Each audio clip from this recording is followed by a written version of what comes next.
ইরানের কাছে কি ক্ষেপণাস্ত্র শেষ হয়ে যাচ্ছে? যুদ্ধের প্রথম দিনে ইরান ইসরায়েলের ওপর প্রায় ২০০টি ক্ষেপণাস্ত্র নিক্ষেপ করেছিল।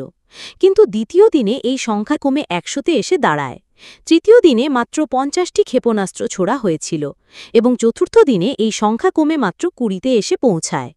গতকাল এবং আজ পরিস্থিতি এমন যে ইরানের পক্ষ থেকে ইসরায়েলের ওপর ১০টিরও কম ক্ষেপণাস্ত্র ছোড়া হয়েছে। অথচ মাত্র একদিন আগেই ইরান ইসরায়েলকে হুমকি দিয়েছিল যে তারা ইসরায়েলের ওপর ইতিহাসের সবচেয়ে বড় ক্ষেপণাস্ত্র হামলা করতে চলেছে। কিন্তু পরের দিন সকালে সবাই অবাক হয়ে যায়, কারণ হামলাটি মাত্র ১০টি ক্ষেপণাস্ত্রের মধ্যেই সীমাবদ্ধ ছিল। বিশেষজ্ঞদের মতে এর দুটি কারণ থাকতে পারে। এক, হয় ইসরায়েল ইরানের অনেক ক্ষেপণাস্ত্র লঞ্চার ধ্বংস করে দিয়েছে, নয়তো ইরান নিজেকে পুনরায় সংগঠিত করছে, যাতে আমেরিকা যখন যুদ্ধে প্রবেশ করবে তখন একটি বড় এবং আশ্চর্যজনক হামলা করা যায়।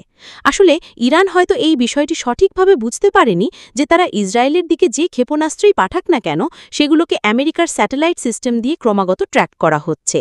এই স্যাটেলাইটগুলো শুধু ক্ষেপণাস্ত্রের গতিপথই ট্র্যাক করে না, বরং কোথা থেকে সেটিকে লঞ্চ করা হয়েছে সেই জায়গাও শনাক্ত করে ফেলে। এরপর সেই তথ্য ইসরায়েলকে দেওয়া হয় এবং ইসরায়েল সেই মিসাইল লঞ্চারগুলোকে ধ্বংস করে দেয়।